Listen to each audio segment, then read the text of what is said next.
وإني لغفار لمن تاب إنه ودني لتملس باروج أنا وراسي توبتاتهم يمقبل ጌታ ነኝ ይላል አላህ ሱብሃንአላህ ያ ጀማዓ እኛ ምን አይነት ወንጀል ብንሰራ ነው ከአላህ ዘንድ የምንሸው ወንድሞች አላህ ሱብሃነሁ ወተዓላ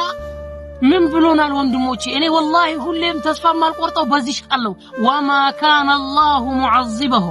ሱብሃንአላህ አላህ ሚቀጣ ጌታ አይደለም ምን እስካደረግን ድረስ ወሁም ይስተግፊሩን ለሰራነው ወንጀሎች ለሰራነው ኃጢያቶች መሐርታን እስትግፋር እስከጠየቅን ድረስ ያ ጀማዓ አላህን ሂዶ መለመን ያሳፍረናል ወንድሞቼ ዛሬኛ እኮ የሰው ልጅ የለምን አይደለም የፈጠረን ጌታ الرحمن يهون والله العظيم بالله تصفى نقرط ወንድሞቼ ወንጀሎቻችን አይክበዱብን ወንጀሎቻችን ከአላህ ዘንድ አያርቁን ان الله مع الصابرين ነው አላህ ከታጋሾች ሆኖ ነውና በኢማን በሶብር ወደ አላህ